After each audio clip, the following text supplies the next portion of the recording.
ክብር ሁሉ ለጌታ ለኢየሱስ ክርስቶስ ይሁን። እንደምን ሰነበታችሁ የተወደዳችሁ ቅዱሳን? ሰላም ለእናንተ ይሁን። የጌታ ጸጋና ሰላም ይብዛላችሁ። ክብር ለጌታ ለኢየሱስ ክርስቶስ ይሁን።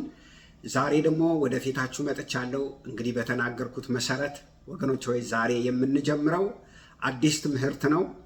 በጣም ደስ የሚለኝን ክፍል ለብዙ ዘመናት ጥያቄ የሆነኝን እንደገና ደግሞ እኔ ብቻ አይደለም በጣም በእግዚአብሔር ቤት ያሉ በጣም ብዙ ቅዱሳን በጣም ብዙ አማኞች ጥያቄ የሆነባቸውን ክፍል በእግዚአብሔር እርዳታ ካነበብኩት ከሰማሁት እንደገና ከተማርኩትም ይዤ መጥቻለሁኝ። የምንማረው ክፍል እንግዲህ በጣም የታወቀውን ክፍል በሮሜ ምዕራፍ 9 10 11 ያለውን እስራኤል ትድናለችን የሚለውን በጥያቄ ምልክት አድርገን አዎ በሚል ያንን እንማራለን። ወገኖች ሆይ እስራኤል እንዴት ነው የምትድነው፣ እንዴት ነው የማትድነው የሚለውን ስለ እስራኤል ሳይሆን የምናጠነው ስለ ራሳችን ሕይወት ነው። ወገኖች ሆይ ብዙ ጊዜ ስለ ሰው ሲነገረን ግድ የለንም፣ ስለ ራሳችን ሲነገረን ግን ለዚያ ነገር አቴንሽን እንሰጣለን። ለምሳሌ ወደ ሰው ቤት ሄደን አልበም ይቀርብልንና አልበም በምንመለከትበት ጊዜ እየገለጥን ቶሎ እናይና ልክኛ ያለንበት ፎቶ ሲሆን በደንብ ትኩር ብለን እንመለከታለን። በደንብ እናየዋለን። ዙሪያውን አለባበሳችንን፣ አቋቋማችንን፣ አሳሳቃችንን፣ እጃችንን፣ ያለንን ነገር ሁሉ በደንብ እናያለን። ስለዚህ የምንማረው ስለ እስራኤል ሳይሆን ስለ እኛ ነው ወገኖች ሆይ እና በጣም በዝርዝር በጥልቀት ነው የምንማረው። ወገኖች እግዚአብሔር አምላክ ይረዳናል። ለብዙ ነገራችን ጥያቄ መልስ ይሆነናል። ጌታ የተመሰገነ ይሁን። ሁልጊዜ እንደምነግራችሁ የእግዚአብሔር ቃል የሚጠናው እንግዲህ በሶስት አይነት መንገድ ነው። አንዳንድ ጊዜ ሙሉ መጽሐፍ ይመረጥና በቤተ ክርስቲያንም በግለሰብም ደረጃ ሙሉ መጽሐፍ አንዱ ክፍል ወይ ከአዲስ ኪዳን ወይ ከብሉይ ኪዳን አንዱን መጽሐፍ መርጦ በደንብ ይጠናል ማለት ነው በተከታታይ ትምህርትነት። ሁለተኛው ርዕሳዊ በሆነ መንገድ ነው። ርዕሳዊ በሆነ መንገድ ማለት ለምሳሌ ስለ ቅድስና፣ ስለ ስላሴ፣ ስለ አገልግሎት፣ ስለ ቤተሰብ፣ ስለ ልጅ አስተዳደግ፣ ስለ ተለያየ ነገር ርዕስ ይወጣና ሰባኪዎቹ ቆመው ርዕስ ይሰጡና በዚያ ነገር ይተነትናሉ፣ ያስረዳሉ ማለት ነው።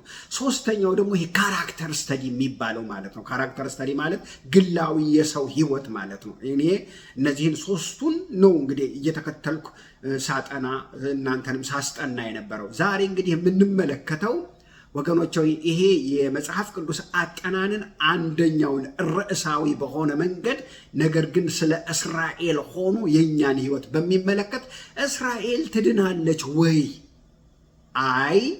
ወይንም አዎ ትድናለችም አትድንምም እንዴት ነው እሱን የሚለውን ነው የምንመለከተው። እንግዲህ ዛሬ የተወሰነ በሮሜ ምዕራፍ 9 ምዕራፍ 10 ምዕራፍ 11 ሶስቱን ክፍል ስለሆነ ቆየት ያለ ለተከታታይ በደንብ ጊዜ ወስደን ነው የምንማረው። ዛሬ ትንሽ መግቢያ ስለ ምዕራፎቹ ስለ ሶስቱ ምዕራፍ እንመለከታለን። የምናጠናው የሮሜ ምዕራፍ 9ን ምዕራፍ 10ን ምዕራፍ 11 ነው።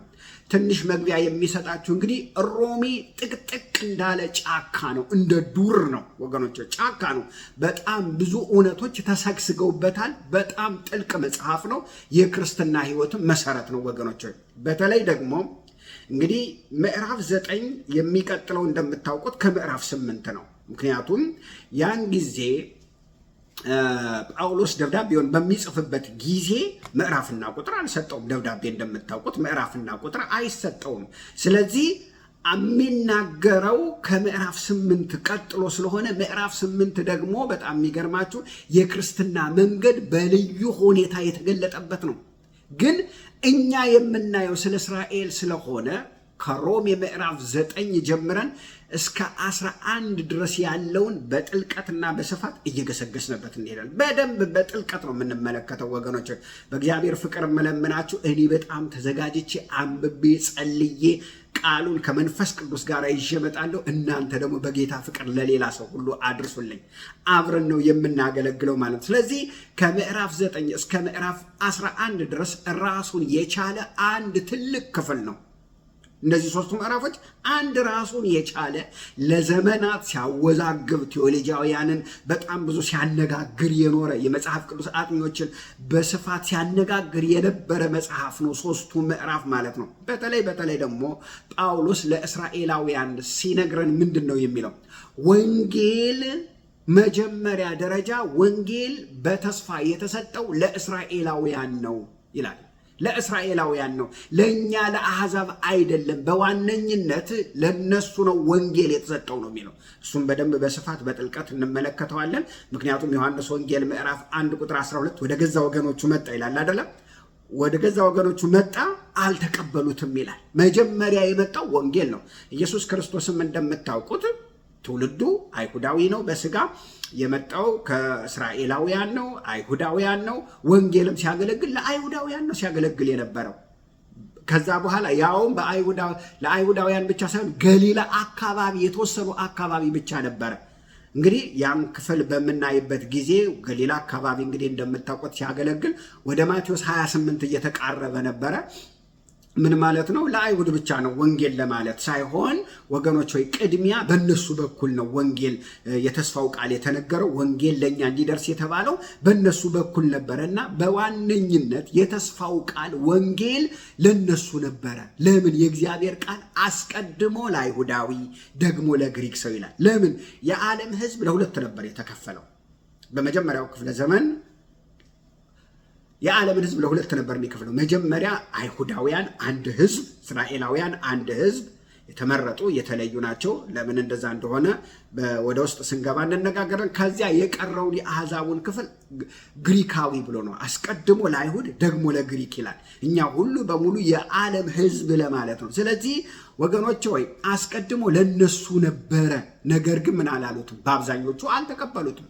ወገኖች ሆይ ይህንን ጥያቄ ደግሞ ጳውሎስ የሚመልስበት ጊዜ ነው። እንግዲህ እንደምታውቁት ትክክል ነው። ወንጌል ለነሱ ነበር፣ በነሱ በኩል ለእኛ እንዲደርሰን ነበር። አብዛኞቹ ግን አልተቀበሉትም። እየተነጋገርን ያለ ነው እንደ ግለሰብ አይደለም። እንደ ግለሰብ እነ ጳውሎስ ሐዋርያት፣ ነቢያት ምናምን በጣም ብዙ ሰዎች እንደ ግለሰብ ጌታን ተቀብለውታል። እንደ ሀገር ግን እንደ ሕዝብ ግን እስካሁንም ድረስ ኢየሱስ ክርስቶስን አልተቀበሉትም። እየገፉት ነው ያለው። ኢየሱስ ክርስቶስን በጣም ነው የሚጠሉት። በጣም ወገኖች ሆይ አሁን በጌታ በኢየሱስ ክርስቶስ ያመኑ አይሁዳውያን ወገኖች ሆይ ኢየሩሳሌም ውስጥ ያሉ በክርስቶስ ያመኑ አይሁድ ወገኖች በጣም ነው የሚሰደዱት። በጣም ብዙ ከፍተኛ ስደት ነው። ለምሳሌ በኢትዮጵያም ሆነ በተለያዩ አገሮች በክርስቶስ ኢየሱስ ያመኑ በኦርቶዶክስም በሙስሊምም በተለያዩ ሃይማኖቶች ይሰደዳሉ አይደለም።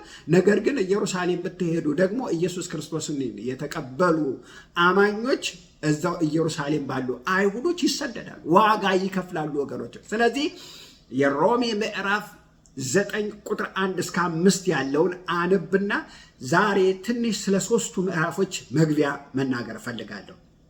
ተመልከቱ ጳውሎስ ምን ይላል?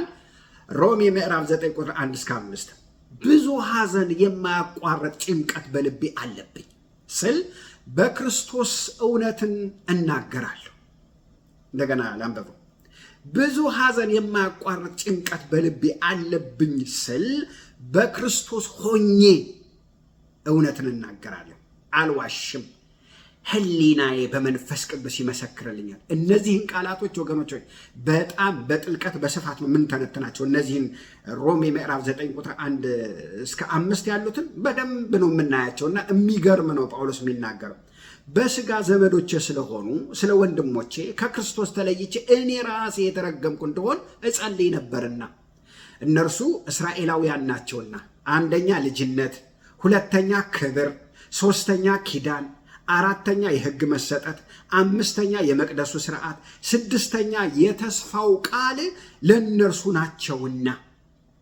ቁጥር 5ን ተመልከቱ። አባቶችም ነቢያት በሙሉ ከእነርሱ ነው የመጡት።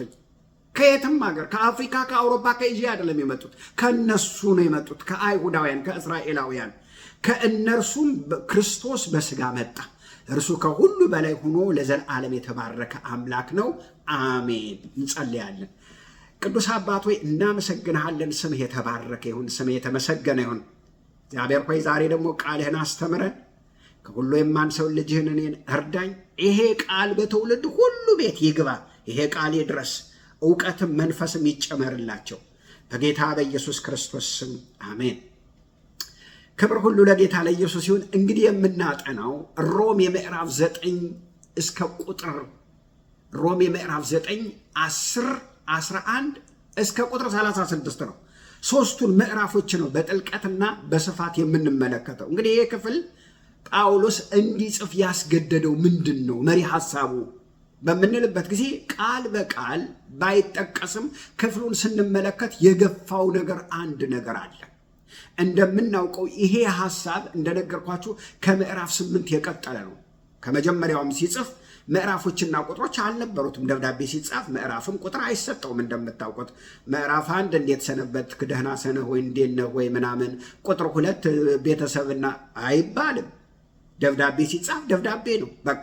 ቁጥር የለው፣ ምዕራፍ የለው። ነገር ግን ለማንበብ እንዲመቸን ከመጀመሪያው ክፍለ ዘመን በኋላ አባቶች መጽሐፍ ቅዱስን ሲጠርዙ ቁጥርና ምዕራፍ ከዚህ እስከዚህ አንድ ሐሳብ ነው፣ ከዚህ እስከዚህ አንድ ምዕራፍ መሆን አለበት ብለው አባቶች መጽሐፍ ቅዱስን በምዕራፍና በቁጥር አስቀመጡልን ማለት ነው። ስለዚህ ከመጀመሪያው ሲጽፍ ምዕራፎችና ቁጥሮች ስላልነበሩት ምዕራፍ 8ን ስንመለከት ወደ መጨረሻው አካባቢ በምናይበት ጊዜ እግዚአብሔር በክርስቶስ ኢየሱስ ስለሰጠን ለዚህ የክብር ተስፋ በመጨረሻ ይገለጣል ላለን ወገኖች በጉጉት ለምንጠብቀው ተስፋ አብራርቶ በዝርዝር ዲቴል ያስቀምጥልናል። ተስፋው ምንድን ነው? በተለይ የአንደኛውን ክፍለ ዘመን ክርስትና በምታዩበት ጊዜ አሁን ካለው ከ21ኛው ክፍለ ዘመን ክርስትና ጋር ሲተያይ ምናልባት የአንደኛው ክፍለ ዘመን ክርስቲያኖች አሁን ተነስተው ወይንም ተገልጠው እኛን ቢያዩን የሆነ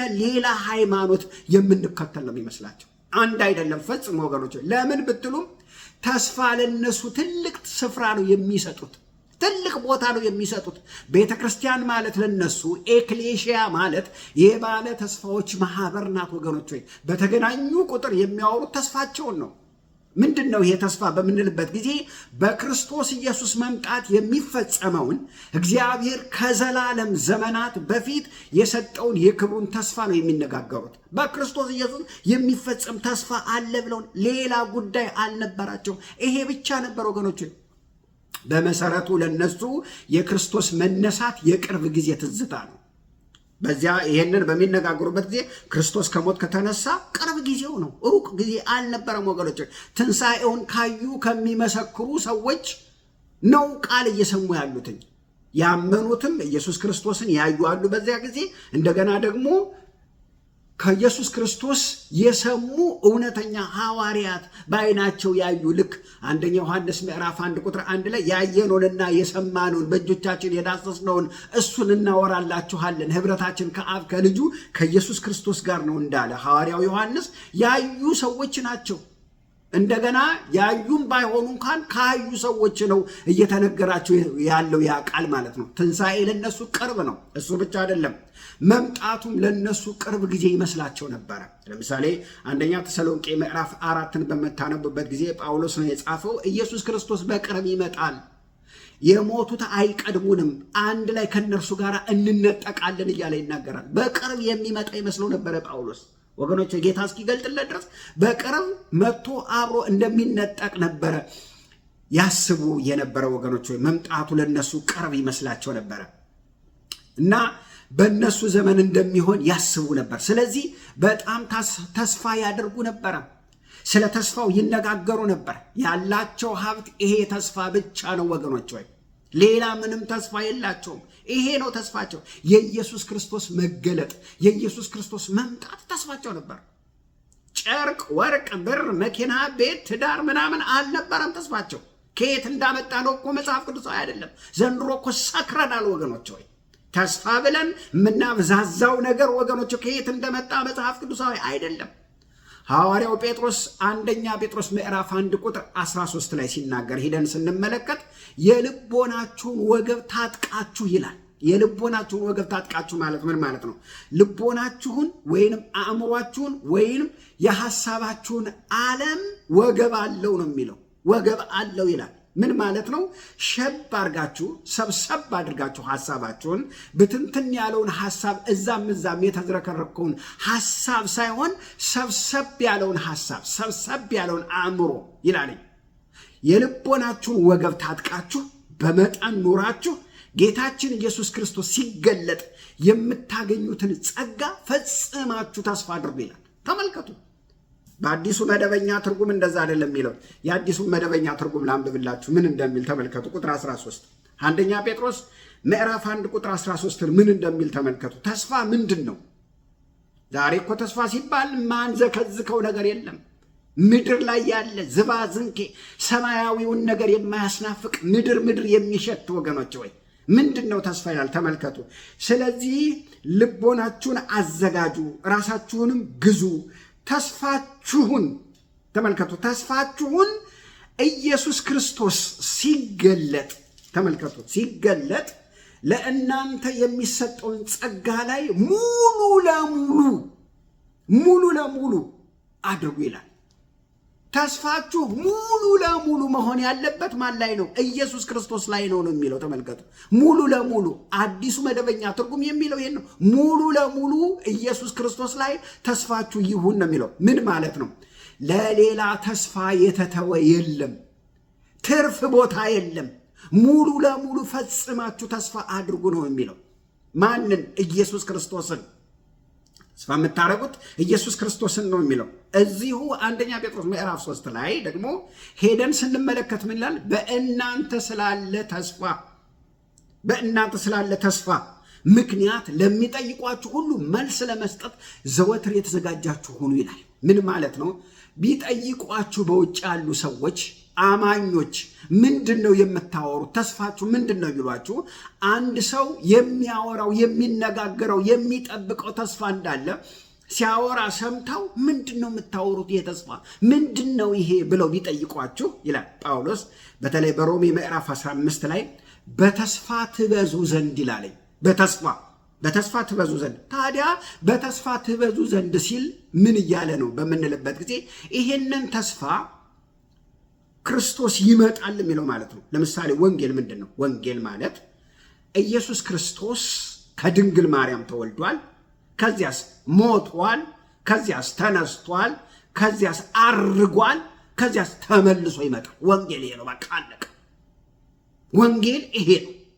ኢየሱስ ክርስቶስ መጥቷል፣ ሞቷል፣ ተቀብሯል፣ ከሞት ተነስቷል፣ ተነስቶ አርጓል፣ ተመልሶ ይመጣል ነው። ይሄንን ነው ተስፋ የሚለው ጳውሎስ። ይሄንን በተስፋ ትበዙ ዘንድ ሲል ይሄንን ተስፋ በመናገር ለሌሎቹ ወደዚህ ተስፋ ይመጡ ዘንድ በክርስቶስ በማመን የሚገኘውን በመንፈስ ቅዱስ የመሞላትን አዲስ ፍጥረት የመሆንን አዲስ ሰው የመሆንን የጌታን ክብር መገለጡን የመጠባበቅን ተስፋ ማለት ነው። ተስፋ ይሄ ነው፣ ሌላ ተስፋ አይደለም ወገኖች። ወይ በዚህ እንድትበዙ ነው የሚላቸው። ወንጌልን ስትናገሩ ወንጌልን ሰምተው ኤፌሶን ምዕራፍ 1 ቁጥር 13 የሚናገረው ይህንን ነው። ወንጌልን ሰማችሁ፣ ከዚያ አመናችሁ፣ ካመናችሁ በኋላ መንፈስ ቅዱስ መጣና አተማችሁ፣ የርስታችሁ መያዣ ነው ይላል። ወገኖች ወንጌል ተሰበከ፣ አመናችሁ ይላል። በተስፋ ትበዙ ዘንድ ማለት ተስፋው ክርስቶስ ነው፣ ይመጣል ነው። ሌላ ተስፋ አይደለም፣ ዝባዝንጌ አይደለም። ክርስቶስ ይመጣል፣ ሞቷል፣ ተቀብሯል፣ ተነስቷል፣ አርጓል፣ ተመልሶ ይመጣል። ይህንን ተስፋ ስትነግሩ ሰዎች ይመጡና በክርስቶስ ያምኑና አዲስ ፍጥረት ይሆኑና በመንፈስ ቅዱስ ይታተሙና የክብርን ጌታ አብረው ከእናንተ ጋር ይጠባበቃሉ። ተስፋው ይሄ ነው ይላል። በዚህ ትበዙ ዘንድ ይላል። ስለዚህ በመጀመሪያው ክፍለ ዘመን ክርስትና ውስጥ ተስፋ የክርስቶስ የመምጣቱና የመገለጡ ተስፋ ነበር፣ ሌላ አይደለም ተስፋ የነበረው። በዚህ ዘመን ተስፋ አለ። ተስፋው ግን የምድር ሆነ፣ የቁስ ሆነ ወገኖች፣ ተፈጥሯዊ ተስፋ ሆነ ወገኖች። ተፈጥሯዊ ተስፋ ከሆነ ደግሞ ማንኛውም ሰው ወደዚህ ዓለም ሲመጣ ያስፈልገዋል፣ ይገባዋል ወገኖች። ምክንያቱም ወደዚህ ምድር ሲመጣ ይሄ ነገር ሁሉ የምድር ከሆነ ተፈጥሯዊ ነው፣ ያስፈልገዋል። አማኝ መሆን ግን ክርስቲያን መሆን ግን ወገኖች ለዚህ ተስፋ አይጠይቅም። ማንኛውም ሰው ሰርቶ ያስፈልገዋል። ቁሳዊ ነገሮች፣ ምድራዊ ነገሮች ምንም አማኝ መሆን አያስፈልግም። ሰው ወደዚህ ዓለም ሲመጣ እነዚህ ነገሮች ያስፈልጋል። ግን የአማኝ ተስፋ ምንድን ነው በምንልበት ጊዜ፣ የክርስቲያን ተስፋ የወንጌል ተስፋ ምንድን ነው በምንልበት ጊዜ የክርስቶስ መገለጥ ነው። ጌታ የተመሰገነ ይሁን። ለዚያ ነው ሐዋርያ ጳውሎስ አበክሮ የሚነግረን። ጌታ ይመስገን። ይህንን ካለ በኋላ በጣም የሚገርም ማረጋገጫ ነው የሚሰጠን። ምን ይላል ሲያስረግጥልን? ሁልጊዜ የእግዚአብሔርን ታማኝነት ነው የሚነግረን። የእግዚአብሔርን ታማኝነት ወገኖች ሆይ ይሆናል፣ እንደርሳለን፣ እንይዘዋለን፣ እንጨብጠዋለን፣ ከዚያስ እንደርስበታለን፣ በዚህም እንመካለን ይልና ይሄም የሚሆነው በእምነታችን እስከ ጸናን ድረስ ነው። በክርስቶስ ኢየሱስ በማመናችን እስከ ጸናን ድረስ ነው። ግን ካልታመንን በእግዚአብሔር ቸርነት፣ በእግዚአብሔር በጎነት፣ በእግዚአብሔር ምሕረት፣ በእግዚአብሔር የማዳን ስራ ካልታመንን ዋጋ የለንም። ይህንን ተስፋ ምን አናደርገውም? አንጨብጠውም። በእግዚአብሔር የማዳን ስራ ካልታመንን ዋጋ የለንም፣ ጋራንቲ የለንም ነው የሚለው ጳውሎስ ሲናገር ወገኖች። ነገር ግን ታምነን እስከ ቆምን ድረስ እንደርሳለን ብሎ ነው የጨረሰው። ጌታ ይመስገን። ዛሬም ያመናችሁ ሰዎች ቁሙ፣ ጽኑ፣ አይዟችሁ። ተስፋችን ምድራዊ አይደለም። ዕብራውያን ምዕራፍ 4 ቁጥር 12 ጀምሮ የምታነቡበት ጊዜ ተስፋቸው ምድራዊ አልነበረም። በጣም በብዙ ስደት፣ በብዙ መከራ፣ በብዙ ጭንቀት፣ በብዙ ዋጋ መክፈል ውስጥ ነበሩ ወገኖች። ትዳራቸው፣ ኑሯቸው ሁሉ በወንጌል ምክንያት ፍርስረሱ የወጣ፣ ባሎቻቸው ልጆቻቸው የት እንዳሉ አይታወቅም ነበር። ስለዚህ ምን አላቸው ጳውሎስ? እንግዲህ በሰማያት ተፈትኖ ያለፈ ትልቅ ሊቀ ካህን ኢየሱስ አላችሁ ይላቸዋል። ሁለ ነገራችሁን ብታጡ ማን አላችሁ? ኢየሱስ አላችሁ። ተስፋ ኢየሱስ ክርስቶስ ይመጣል ብሎ መታመን ነው ወገኖች። ጌታ የተመሰገነ ነው። ይህም ብሎ ነው የጨረሰው። ተስፋ አለን፣ እንዳውም መጨረሻ ላይ የሚለየን የለም ይላል። አሁን እንግዲህ ምዕራፍ 9 ምዕራፍ 10 ምዕራፍ 11 ከምዕራፍ 8 የቀጠለ ነው ብያቸዋለሁ። ምዕራፍ 8 በጣም ወሳኝ ነገር ነው ለምዕራፍ 9 ለምዕራፍ 10 ለምዕራፍ 11 ምን ይላል? በሮሜ 8 መጨረሻው አካባቢ ልንገራችሁ የሚለየን ነገር የለም ከክርስቶስ ምንም የሚለየን። ይሄ በጣም ከባድ ቃል ነው ወገኖች። ምንድን ነው የሚለየን ብሎ እዚህ ምድር ላይ በጣም ተስፋ አስቆራጭ ነገሮችን ይዘረዝራል። ሊለየን የሚችል ነገር ምንድን ነው ይልና በተለይ ሮሜ ምዕራፍ 8 ቁጥር 35 እስከ 39 በመከራ ውስጥ፣ በጭንቅ ውስጥ፣ በስደት ውስጥ፣ በረሃብ ውስጥ ወይስ ራቁትነት ወይስ ረሃብ ወይስ ፍርሃት ወይስ ሰይፍ ነው? ምንድን ነው ከክርስቶስ የሚለየን?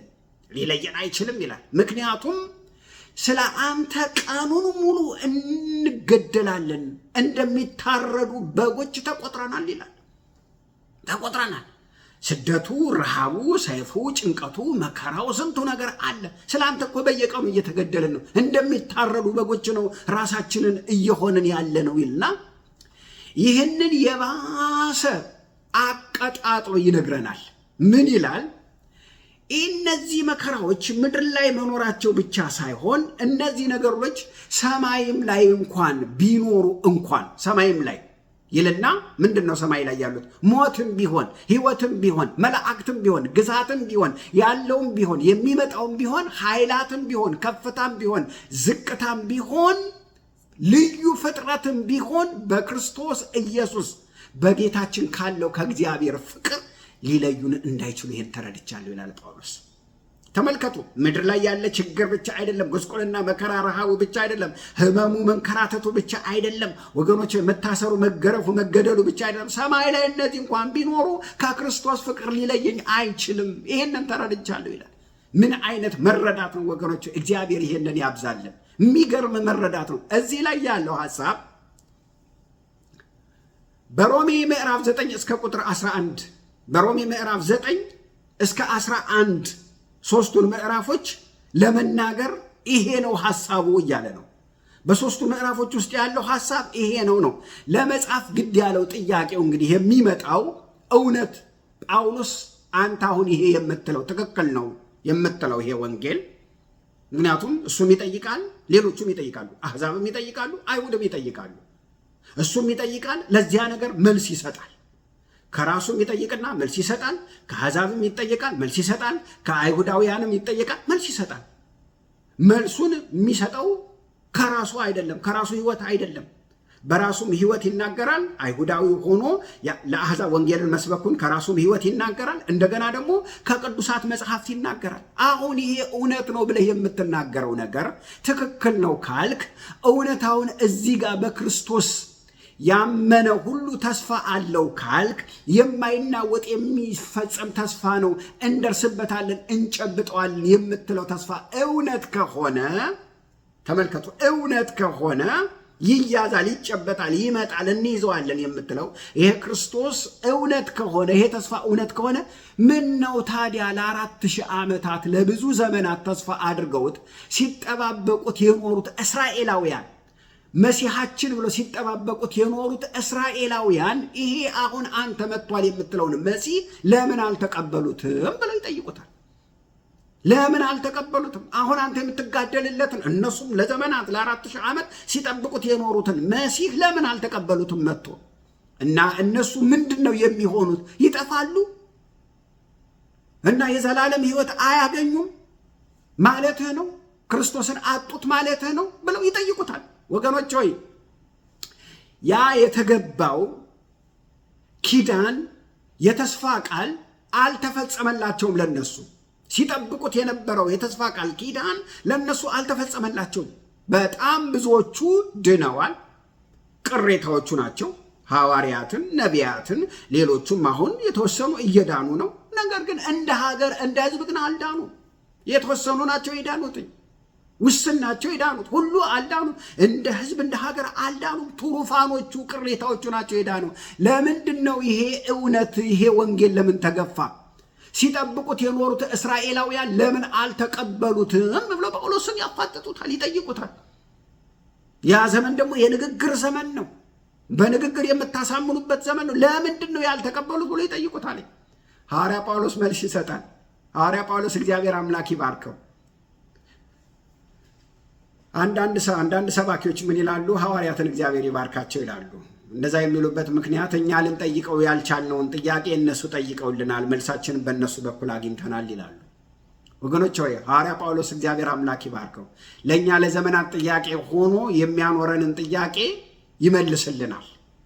ምክንያቱም በእግዚአብሔር መንፈስና በእግዚአብሔር ቃል ያስቀምጥልናል። እና የሐዋርያት ሥራ ምዕራፍ 26ን ስታነቡ በንጉሱ አግሪጳ ፊት በቀረበ ጊዜ የሮም ንጉስ ነው፣ በጣም የታወቀ የተፈራ ንጉስ ነው። በሱ ፊት በቀረበ ጊዜ የሐዋርያት ሥራ ምዕራፍ 16ን ስታነቡ ምን ይላልኝ? አባቶቻችን ቀንና ሌሊት ከልባቸው እግዚአብሔርን እያመለኩ ይሄ ተስፋ ሲፈጸም ለማየት ይጠብቁ ነበረ አለው። ቀንና ሌሊት ይሄ ተስፋ ክርስቶስ ይመጣል፣ ያድናል፣ መሲሐችን መጥቶ ይታደገናል የሚለውን እየጠበቁ ሌትና ቀን እየሰገዱ ይጠብቁት ነበረ ይላልኝ። ከዛ ቀጥሎ ምን ይላል? ይሄ ደግሞ ይሄ አለኝታ አለኝ አለኝ አለኝ እያሉ ይጠብቁ ነበረ። አለኝታ ነበራቸው ይላል። አለኝታ ማለት አለኝ አለኝ አለኝ አለኝ እያሉ ይህንን ተስፋ ይጠብቁት ነበረ። ቀንና ሌሊት እያመለኩ ነበረ። ይህንን ተስፋ ሙጥኝ ብለው የኖሩት አለኝታ አለኝ፣ ኢየሱስ አለኝታዬ ነው፣ አለኝ የኔ ነው፣ ይመጣል እያሉ እያመለኩ ቀንና ሌሊት ይጠብቁት ነበረ። እነማን? አባቶቻችን። አዲስ ኪዳን ገና አልተጻፈም። እየነገራቸው ያለው ከብሉይ መጽሐፍ ነው፣ ከ39 ነው። አባቶቻችን ይላል። ይህን ካለ በኋላ ወዲያውኑ ወገኖች እንዳይደበሰበስባችሁ ተስፋው ምን እንደሆነ ሲናገር አባቶቻችን አለኝታ አለኝ አለኝታ አለኝ እያሉ ሲጠብቁት የነበረው ተስፋ ምን እንደሆነ መፈጸሙን ሲናገር ይላል። እኔ የምለው እስቲ ቆዩ፣ እግዚአብሔር ሙታንን እንዲያስነሳ በእናንተ ዘንድ የማይታመን ሆኖ ይቆጠራልን ይላቸዋል። እግዚአብሔር ሙታንን አያስነሳም? ያስነሳል። ማስነሳቱን ደግሞ ራሱ ኢየሱስ ክርስቶስ ከሙታን በማስነሳት ተስፋውን እኮ ፈጽሟል ይላቸዋል። ተስፋውን እኮ ፈጽሟል። ላንብብላችሁ የሐዋርያት ሥራ ምዕራፍ 26 ላንብብላችሁ። እንዴት የሚገርም ጳውሎስ የተናገረውን ነገር ላንብብላችሁ። ተመልከቱ። ቁጥር 6 የሐዋርያት ሥራ ምዕራፍ 26 ቁጥር 6 ጳውሎስ የሚናገረውን ተመልከቱ። አሁንም ከእግዚአብሔር ዘንድ ለአባቶቻችን ስለተሰጠው ተስፋ ቃል አለኝታ ልፋረድ ቆሜያለሁ። አለኝታ ማለት ነው። አለኝ ብለው ያን ተስፋ ይጠብቁት ነበር። የምጋደለው ስለሱ ነው። አባቶቻችን ይናገሩ ስለነበረው ስለ ሕጉ መጽሐፍ ላይ ስለተጻፈው ነገር ነው። ሌላ ነገር አይደለም የምናገረው። ሰርቄ፣ አጭበርብሬ፣ ገድዬ፣ ዘርፌ አይደለም። አባቶቻችን ስለተነገረላቸው ተስፋ አለኝታ ልፋረድ ቆሜያለሁ። ወደዚህ ወደ ተስፋው ቃል 12 ወገኖች ሌትና ቀን 12 ወገኖች ማለት የያዕቆብ ልጆች የ12ቱ የእስራኤል ነገዶች ማለት ነው። 12 ወገኖች ሌትና ቀን በትጋት እያመለኩ ይደርሱ ዘንድ አለኝታ አላቸው። ቁጥር 6 አለኝታ ብሏል። ቁጥር 7ም አለኝታ አላቸው። ስለዚህ አለኝታ 3 ንጉሥ አግሪጳ ሆይ ከአይሁድ ዘንድ እከሰሳለሁ። እግዚአብሔር ሙታንን የሚያስነሳ እንደሆነ ስለምን በእናንተ ዘንድ የማይታመን ነገር ሆኖ ይቆጠራል? እግዚአብሔር ሙታንን ያስነሳል። ከዚያስ እኔ ራሴ ናዝሬቱን ኢየሱስን ስም የሚቃወም እጅግ አድርጌ እቃወም ነበረ። ከዛም ስቃወም እንዲገባኝ ይመስለኝ ነበር፣ መልካም ያደረግኩ ይመስለኝ ነበር። ይህን ደግሞ በኢየሩሳሌም አደረግኩት። ከካህናት አለቆች ስልጣን ተቀብዬ እኔ ከቅዱሳን ብዙዎችን በሆኒ አሳሰርኳቸው። ሊገድሏቸውም አብሬ ተባበርኩኝ። በምኩራብ ሁሉ ብዙ ጊዜ እቀጣለሁ፣ አሳድድ ዘንድ ግድ አልኳቸው።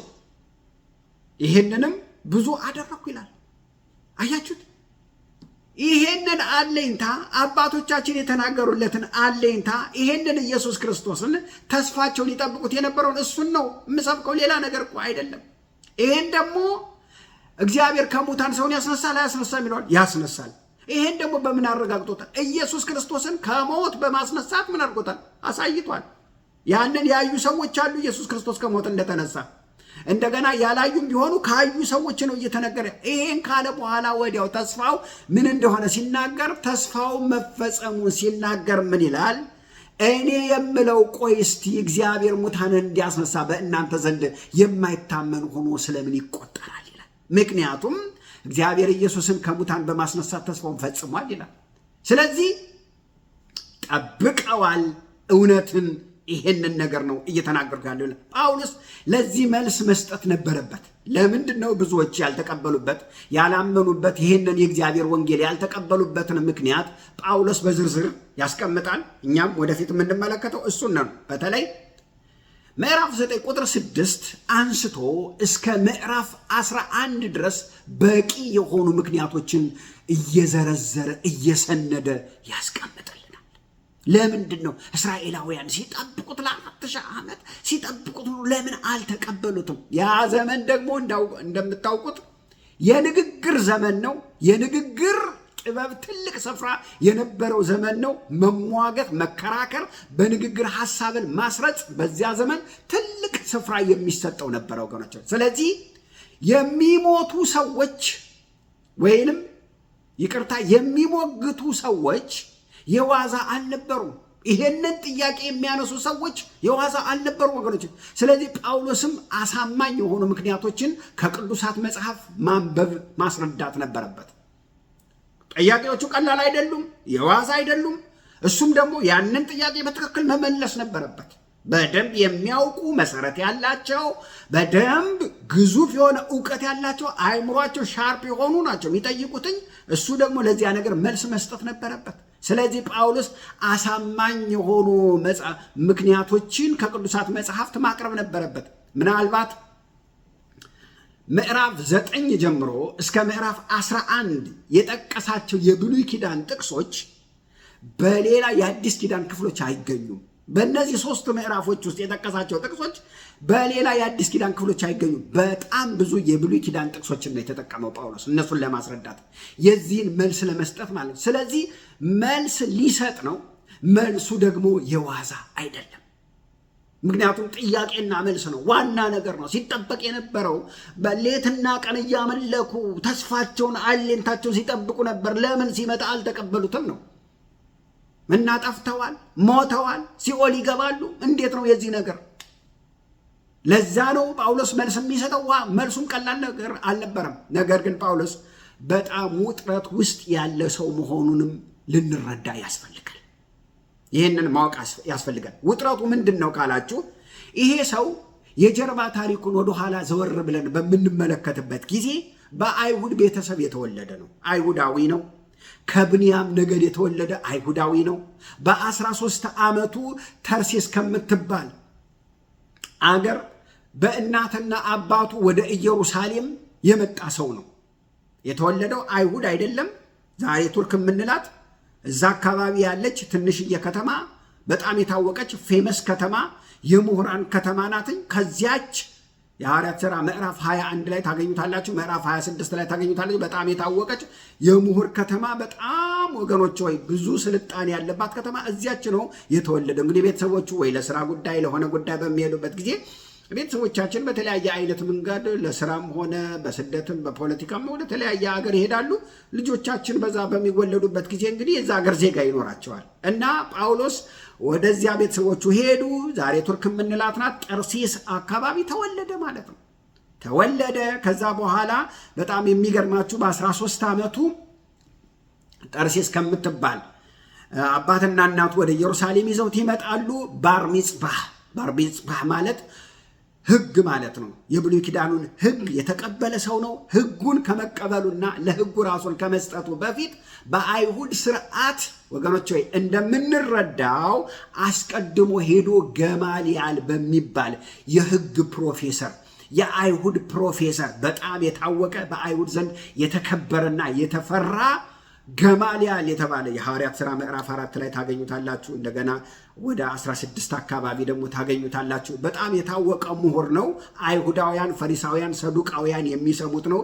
እነዚህ ከመሪዎች መካከል አንዱ ነው። ሊቅ ነው። በሱ ስር ተቀምጦ ሕግን ያጠና ሰው ነው ጳውሎስ። እንደዚህ ጭምቅ ብታደርጉት የሚወጣው አይሁዳዊነት ነው። ሌላ ነገር ሊወጣው አይችልም። ከዚያ ካደገ በኋላ ትልቅም ሰው ከሆነ በኋላ ኢየሩሳሌም እየተመላለሰ ከጠርሴስ ኢየሩሳሌም እየተመላለሰ ለሕጉ ቀናዊ ሆኖ ሕጉን ከሚያከብሩና ከሚከተሉ አንዱ ሆኖ የኖረ ሰው ነው። በጣም አክራሪ ነው ወገኖች ሆይ ፊልጵስዩስ ምዕራፍ 3 አንዱ በጣም አክራሪ፣ ሕጉን ለመጠበቅ የማይጭረው የማይቆፍረው ነገር የለም። ለብዙ ነገሮች ቀዳሚ ሆኖ የሚከራከር እስጢፋኖስ ሲገደል እንዲገደል ካደረጉት ብዙ መሪዎች መካከል አንዱን አስተዋጽኦ ያደረገ እሱ ነው። የጎበዛዝትን የወጋሪዎችን ልብ መውገር አይችልም። እንግዲህ ምናልባት ሰውነቱ ደካማ ሊሆን ይችላል፣ አይታወቅም በምን መንገድ ነው። በደንብ እንዲወግሩ ሰውነታቸውን አስተካክለው እንዲቀጠቅጡት ልብሳቸውን ሁሉ ሰብስቦ የያዘ ነው። በግድያው የተባበረ ሰው ነው። ጳውሎስ ካደረጉት መካከል አንደኛው የእስጢፋኖስ ጸሎት ነው። የሚያደርጉትን አያውቁምና ይቅር በላቸው። እቺ ጸሎት ሐዋርያ ጳውሎስ እንዲወለድ አድርገዋለች። ወገኖች ሆይ ትልቅ አሻራ አለበት የእስጢፋኖስ። ስለዚህ በዚያን ጊዜ ሊቀ ካህናት ጋር ደርሶ ደብዳቤ ማጻፍ ቀላል ነገር አይደለም። ደብዳቤ አጽፎ ነበረ። እንኳን ማጻፍ አይደለም እነሱ ጋር መድረስ አትችሉም ወገኖች። ቀላል ነገር እንዳይመስላችሁ። ሊቀ ካህናት ማለት የሃይማኖት መሪ ብቻ ሳይሆን የፖለቲካውም ሊደር ናቸው፣ የህዝብ መሪ ናቸው። እነዚህ ጋር ሂዶ ደብዳቤ አጽፎ በየስፍራው ያሉትን ሁሉ እየሄደ ይሄንን አዲሱን ትምህርት የሚከተሉትን ሁሉ እያሰረ እየገረፈ ወህኒ እንዲያስገድል ፈቃድ ተሰጥቶት ነበር። ከዚያ በፊት ይሄንን አድርጎታል። በጣም ብዙዎችን አሳስሯል። የሐዋርያት 9 ምዕራፍ 1 ላይ በምታነቡበት ጊዜ ሴቶችን፣ ወንዶችን እያሰረ እየገረፈ በጣም ብዙ አደጋ ነገር አድርሷል። ሐዋርያትም ይሄንን መስክረዋል። በሐዋርያት ላይ ብዙ ነገር ያደረገ ነው ብለው መስክረዋል። ወገኖች በጣም የቀና አይሁዳዊ ነው። ግን ደግሞ ተመልከቱ፣ የእግዚአብሔርን አሰራር ተመልከቱ። የሚገርም እኮ ነው። የእግዚአብሔር ስራው የሚገርም ነው። ይሄንን ንክር አይሁዳዊ ወስዶ የአሕዛብ ሐዋርያ አድርጎ ሾመው። ከአሕዛብ አይደለም ያመጣው። ይሄንን ንክር የሆነ አይሁዳዊ ወስዶ ሾመው እና ውስጡ ለአሕዛብ ይሄ ነው የማይባል ሸክም ከተተበት። ወገኖቼ እግዚአብሔር በውስጣችሁ ሸክም ሲያስቀምጥ እንዴት ከባድ መሰላችሁ። ምክንያቱም ታውቁታላችሁ፣ የእናንተ አይደለም፣ ባዕድ ነው። የእናንተ አይደለም፣ እናንተ ያመጣችሁት አይደለም። ግን ያንገበግባችኋል፣ እንቅልፍ ይነሳችኋል፣ መቆሚያ መቀመጫ ያሰጣችኋል። ደግሞ እግዚአብሔር ለጠራችሁ ነገር፣ ውስጣችሁ ላስቀመጠው ነገር የሚያስፈልገውን ነገር ሁሉ ምን ያደርጋል? ያዘጋጃል። ሲልካችሁ እናንተን ሲሾም ዝም ብሎ አይደለም ይልካችሁ፣ የሚያስፈልጋችሁን ነገር። ለዚህ ማረጋገጫው ሐዋርያ ጳውሎስን ልክ ሲገናኘው ምን አደረገው? ቀጥሎ ለ3 ዓመት ወደ አረብ ምድረ በዳ ወሰደውና በበረሃ ማንም ወደሌለበት በሚገርም ሁኔታ ቅዱሳት መጽሐፍትን እየገለጠ ማጥናት ጀመረ። በዚያን ጊዜ አዲስ ኪዳን የሚባል የለም። የአዲስ ኪዳንን 50%ን የጻፈው እሱ ነው። እሱ ገና አገልግሎት አልጀመረም። መጽሐፎችን ገና አልጻፈም። የብሉይ ኪዳኑን 39ን መጽሐፍ ግን እየተነተነ ማንበብ ጀመረ። መንፈስ ቅዱስም እየፈተፈተ ምን ያደርገው ነበር? ከልጅነቱም እያነበበ ነበር። አሁን ደግሞ እየፈተፈተ ያጎርሰው ጀመረ። ወገኖች ሆይ መጽሐፍን እንዲረዳ አደረገው። መንፈሳዊ አይኖቹን ከፈተለት። በዘመኑ የነበሩ መጽሐፍትን እንዲበሩለት አደረገ። እግዚአብሔር በክርስቶስ ኢየሱስ ለሕዝቡ ያለውን ሐሳብ ሁሉ ተጎልጉሎ እንዲወጣ እንዲረዳው አደረገ። ዛሬ እኛ ይሄው ከሱ የተረፈው ለእኛ በርቶልናል ወገኖች። እውነት በሱ በኩል ተገለጠ ወገኖች። እግዚአብሔር በሱ በኩል እውነትን ለኛ አበራለን። ለሱ አበራለትና የበራለትን ወገኖች ሆይ ለእኛ ደግሞ አበራለን። ባለፉት 2000 ዓመታት በዓለም ላይ ቤተክርስቲያን ልትረዳ የቻለችው እውነት ይሄ ነው። ይሄን ነው አሁንም እየተቆፈረ ዲግ እየተደረገ ያለው ይሄ እውነት ነው ወገኖች። እውነት ለመናገር በሐዋርያ ጳውሎስ ምክንያት እውነት ምን ብላለች? በርታለች። ኤፌሶን ምዕራፍ 3 ቁጥር 3 ጀምሮ ስታነቡት ቤተክርስቲያን ለብሉይ ኪዳን ነቢያቶች የተሰወረች ነበረች፣ አልተገለጠችም ነበረ። ለእኔ ግን ተገለጠች ይላል። ሚስጥሩ ለእኔ ተገልጧል። ሚስጥሩ ምንድን ነው? አሕዛብ በክርስቶስ ኢየሱስ አምነው ከአይሁዳውያን ካመኑት ጋር የእግዚአብሔርን መንግስት ወራሽ እንደሆኑ በብሉይ ኪዳን የተገለጠ አልነበረም። ለእኔ ግን ተገለጠ፣ በራ። ሚስጥሩም ክርስቶስ አሕዛብ ድነው የእግዚአብሔርን መንግስት እንዲወርሱ። ኤፌሶን ምዕራፍ 2 ምን ይላል? የዳነ ሁሉ ከአሕዛብም ከአይሁድም በክርስቶስ ኢየሱስ ያመኑ ሁሉ አንድ ላይ የእግዚአብሔር ልጆች ሆነን በአንድ ላይ ወደ አብ መግባት ሆነልን ይላል። ጌታ የተመሰገነ። ይሄ ተገልጦልኛል ይላል ወገኖች ሆይ እውነት ነው። ለነ ጴጥሮስም ለነ ዮሐንስም የተለያየ ቦታ ሄደው አገልግለዋል። አሕዛብን ጨምረው አገልግለዋል። እየተናነቃቸው ማለት ነው። ይተናነቃቸዋል አንዳንድ ጊዜ ወገኖች ሄደው አገልግለዋል። ሄደው ያገልግሉ እንጂ ጥሪያቸው ለአሕዛብ አልነበረም። ገላትያ ምዕራፍ 2 ላይ በምታነቡበት ጊዜ ምን ይላል ጳውሎስ? የአይሁድ ሐዋርያ እንደሆነ እንደሰራለት ለጴጥሮስ ለእኔም የአሕዛብ ሐዋርያ እንደሆነ እንደሰራልኝ እዩ ተመልከቱ ይላል። ይሄ እንግዲህ ወገኖች ሆይ አጠራራቸው ለየቅል ነው። ጴጥሮስን ለአይሁድ ሐዋርያ አድርጎ ጠራው፣ ጳውሎስን ደግሞ ለአሕዛብ ሐዋርያ አድርጎ ጠራው ነው። ስለዚህ ይሄ ሰው በምን አይነት ውጥረት ውስጥ መሆኑን ተመልከቱ። በስጋ አይሁዳዊነት ምን ያደርገዋል? ይስበዋል። በዚህ በኩል ደግሞ የአሕዛብ ሸክም አለበት። ስለ አሕዛብ እውነት ተገልጦለታል፣ እውነት በርቶለታል። ስለ አሕዛብ ደግሞ የተገለጠለት የትኛው እውነት ነው ብንል አይሁዳዊ ሳይሆን አሕዛብ ሆኖ ወገኖች አሕዛብ ሆኖ በክርስቶስ ኢየሱስ አምኖ ሰው ይድናል የሚለው ነው የበራለት። ወገኖች ምን ማለት ነው? አይሁዳዊ ነው።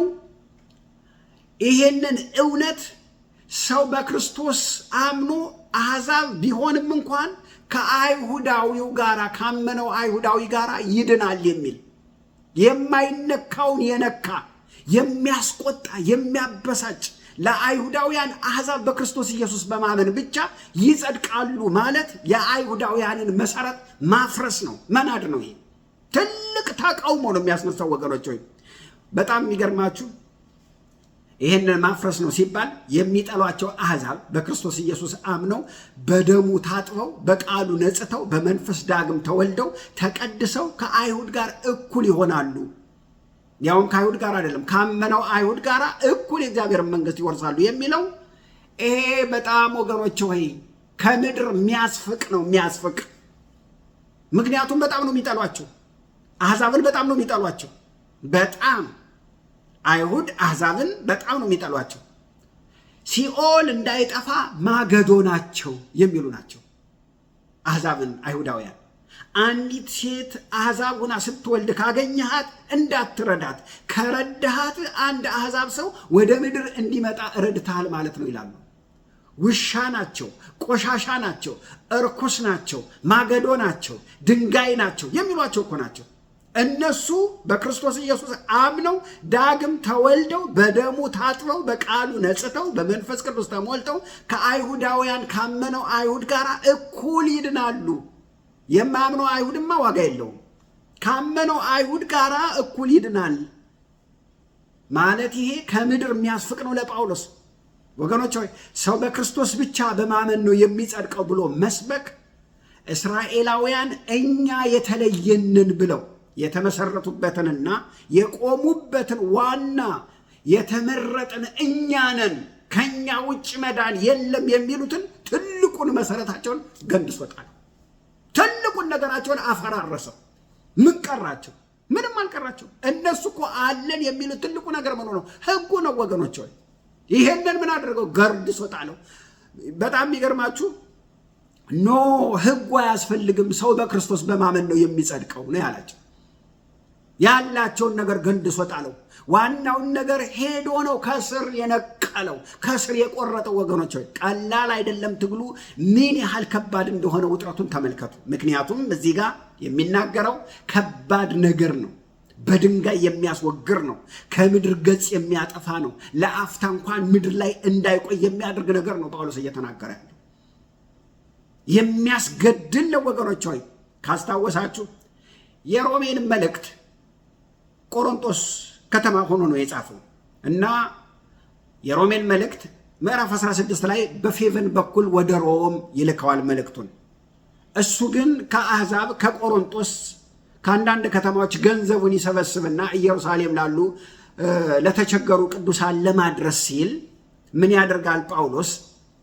በመርከብ በእግሩ በተለያየ ጉዞ አድርጎ ገንዘቡን ይዞ የስጦታውን ገንዘብ ይዞ ኢየሩሳሌም ለመስጠት ሲመጣ እንግዲህ የተከሰሰበትን የሐዋርያት ሥራ ምዕራፍ 21 ቁጥር 27 ጀምሮ ታገኙታላችሁ። እና ያንን ገንዘብ ይዞ በሚመጣበት ጊዜ ከአሕዛብ ያመኑ አንዳንድ ሰዎችን ለታማኝነቱ ገንዘቡን ለማድረስ ለታማኝነቱ ሲል የዳኑ አሕዛብ የሆኑ በክርስቶስ ኢየሱስ ያመኑ ሰዎችን አስከትሎ መጥቶ ነበረ እና አስከትሎ ሲመጣ ከተማ ውስጥ አይተዋቸዋል። ነገር ግን ከተማ ውስጥ ይዩዋቸው እንጂ መቅደስ ውስጥ አላዩዋቸውም። እሱ መቅደስ ውስጥ ገብቶ ሲሰግድ እግዚአብሔርን ሲያመልክ ያዩትና አሉ ማለት ነው። አሉ፣ ጮሁ፣ ልብሳቸውን ቀደዱ፣ ትቢያ ላያቸው ላይ ነሰነሱ። ይሄ ሰው ከምድር ገጽ መጥፋት አለበት ብለው ጮሁ። ወገኖች ሆይ ሻለቃውም መቶ አለቃውም ምን ጉድ መጣ ብለው እስኪ ደነግጡ ድረስ ሻለቃው መጥቶ አንተ አንድ ጊዜ 500 ሰዎችን ይዞ የተገለጠው አንድ ፌመስ ግብፃዊ ነበረ፣ እሱ ይሄ ያስኮበለላቸው 500 ሰዎችን አንተ እሱ ነህ እንዴ ብሎ እስኪ ጠይቀው ድረስ ወገኖች ከምድር ላይ እየጠፋ አንብብላችሁ የሐዋርያት ሥራ። መቼም የእግዚአብሔር ቃል ድንቅ ነው። የሐዋርያት ሥራ ምዕራፍ 21 ቁጥር 27 ጀምሮ ላንብብላችሁ። ተመልከቱ። አቤት የሐዋርያት ሥራ ምዕራፍ 21 ቁጥር 27 7ቱ ቀን ይፈጸም ዘንድ ሲቀርብ ትልቅ በዓል እያደረጉ ነው። የ7 ቀን በዓል እያደረጉ ነው እና ያንን በዓል በሚያከብሩበት በኢስያ የመጡ አይሁድ በመቅደስ አይተውት ሕዝቡን ሁሉ አወኩ። መቅደስ አዩት፣ ብቻውን ያዩት አወኩ። ግን ይዟቸው ገባ ነው ያሉት። እኛ አልገቡም። እነሱ ሰዎች እኮ ያው ገንዘቡን ለታማኝነት ይዟቸው ወደ ከተማ መጥቷል እንጂ አልገቡም። አወኩ። የእስራኤል ሰዎች ሆይ እርዱን። ሕዝብን፣ ሕግን፣ ይህንንም ስፍራ ሲቃወም ሰውን ሁሉ በየስፍራው የሚያስተምረው ሰው ይህ ነው። ጨምሮ የግሪክን ሰዎች ደግሞ ወደ መቅደስ አግብቶ ይህን የተቀደሰ ስፍራ አርክሷል። ተመልከቱ። የሚሉትን የሚጠቅሱን ትሰሙ። የእስራኤል ሰዎች ሆይ እርዱን። ሕዝብን 1፣ ሕግን 2፣ ይህንን ስፍራ መቅደሱን ማለት ነው። ሕግን፣ ሕዝብን፣ እንደገና ደግሞ መቅደሱን የሚያረክስ ይሄንን ደግሞ አርክሱ ብሎ የሚያስተምር ብሏል አላለም? ተመልከቱ። ይህ ሰው የግሪክንም ሰዎች መቅደስ ውስጥ ይዞ እንዴት እንደጠሏቸው እንዴት ይዞ ገብቷል ብሎ በመቅደስ አግብቷል ብለው የተቀደሱ ስፍራ አርክሷል ብለው እየጮሁ እጃቸውን ጫኑበት። ቀጠቀጡት ማለት ነው። በፊት የኤፌሶንን ፕሪፉሞስና ከእርሱ ጋር በከተማ አይተውት ነበረ። በከተማ ነው አይተውት ነበር የሚሉት እንጂ ይዟቸው አልገባም ነበር። ተመልከቱ፣ አይተውት ነበረ። ጳውሎስ ወደ መቅደስ ያገባ መስሏቸው ነው፣ ግን አላገባውም። ከአሕዛብ የዳነው ፕሪፉሞስ የሚባለው ይዞት አልገባም። ከከተማም ሁሉ ታወከ፣ ሕዝቡም ሁሉ ተሰበሰቡ። ጳውሎስንም ይዘው ከመቅደስ ውጭ ጎተቱት። ወዲያውኑም ደጆቹ ተዘጉ። ኃይለኛ ከተማ መናወጥ ሆነ። መሞት አለበት፣ መገደል አለበት። ሊገሉትም ሲፈልጉ ኢየሩሳሌም ፈጽማ ታወከች፣ ተረበሸች ይችላል የሚል ወሬ ወደ ጭፍራው ወደ ሻለቃው መጣ ይላል። እርሱም ያን ጊዜ ወታደሮቹን ከመቶ አለቆች ጋር ይዞ እየሮጠ ወረደ። እነርሱም የሻለቃውና የወታደሮቹን ባዩ ጊዜ ጳውሎስን መምታተው ይቀጠቅጡት ነበረ። መቶ አለቃውን ሻለቃውን እስኪመጣ ድረስ ይቀጠቅጡት ነበር። ከምድር ገጽ መጥፋት አለበት። አሕዛብን ይጠሉ ነበር። ይዞ ሳይገባ ይዞ ገባ ብለው። በዚያን ጊዜ የሻለቃው ቀርቦ ያዘውና በሁለት ሰንሰለት ይታሰር ዘንድ አዞ ማን እንደሆነና ምን እንዳደረገ ጠየቀ። ምንድን ነው? ምን አድርገህ ነው? ምን ሰርቶ ነው ብለው ጠየቀ። ሕዝቡ እኩሌቶቹ እንደዚያ እያሉ ይጮሁ ነበርና ስለ ጫጫታው እርግጡን ማወቅ ባልቻለ ጊዜ ወደ ወታደሮቹ ሰፈር ይወስዱት ዘንድ አዘዘ። በቃ ውሰዱት፣ ይህንን እዛ የወታደሮች እስር ቤት ይታሰር አለና አዘዘና በቃ ከዛ አካባቢ ወደ ደረጃ በደረሰ ጊዜ ስለ ሕዝቡ ግፊያ ወታደሮቹ እንዲሸከሙት አደረገ። ሊገሉት በቃ ጳውሎስን አንስተው ተሸከሙት ማለት ነው። ተሸከሙት። ብዙ ሕዝብ አስወግደው እያሉ እየጮሁ ይከተሉት ነበረ። ወደ ሰፈርም ሊያገቡት በቀረበ ጊዜ ጳውሎስ የሻለቃውን አንድ ነገር ብነግርህ ተፈቅዳለህን አለው። እርሱም የግሪክ ቋንቋ ታውቃለህ አለው። ጳውሎስ ግሪክ ቋንቋ ያውቅ ስለነበር በግሪክ ቋንቋ አወራው ማለት ነው መቶ አለቃውን። ተመልከቱ። ይህ ስለዚህ በጣም እንመለከታለን ወገኖች። ጳውሎስ የግሪክኛን ቋንቋን፣ የሮም ቋንቋን፣ ዕብራይስጥን አቀላጥፎ ይናገር ስለነበር እነዚህ ቋንቋዎች እንዴት ይረዱት እንደነበረ እናየዋለን። ከዚያ አንተ ከዚህ ዘመን አስቀድሞ ከነፍሰ ገዳዮች 4000 ሰዎችን አሸፍቶ ወደ ምድረ በዳ የጠፋው ግብፃዊን ሰው ነህን ብሎ ጠየቀው። ኧረ እኔ አይደለሁም አለው ጳውሎስ። ይህን ያህል ነበር ወገኖች። ዝነኛ ሆናል። በምንድን ነው እንደዚህ ፌመስ የሆንከው? ከአሁን በፊት አጥፍቶ ጠፊ የነበረውን ያንን ግብፃዊን ሰው ነበር። ወገኖች ሆይ እስራኤላውያን እንኳን የኢየሱስ ክርስቶስን አገልጋዮችን በጣም ይጠሉ ነበር። ኢየሱስንም ገደሉ፣ ተከታዮቻቸውንም ገደሉ። ወገኖች ሆይ ያ ይጠብቁት የነበረው መሲህ መጣ፣ አልተቀበሉትም። ለምን አልተቀበሉትም? ለሱ ነው ማብራሪያ እየሰጠ ያለ። ዛሬም አልተቀበሉትም። ለሱ ነው ማብራሪያ እየሰጠ ያለ። ወገኖች እግዚአብሔር አይናችንን ያብራልን። እንቀጥላለን። ዛሬም በክርስቶስ ኢየሱስ ያላመናችሁ ይሄንን ክርስቶስ የዘላለምን ሕይወት በክርስቶስ ኢየሱስ አምናችሁ እንድትድኑ በጌታ ፍቅር እጠራችኋለሁ። እግዚአብሔር ይባርካችሁ። ወዳችኋለሁ። እንጸልያለን። ቅዱስ አባት ሆይ እናመሰግንሃለን። ስምህ የተባረከ ይሁን።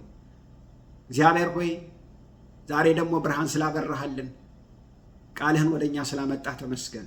እንወድሃለን። ይሄ ቃል ለሰው ሁሉ ይድረስ በጌታ በኢየሱስ ስም አሜን። ተባረኩ። እወዳችኋለሁ።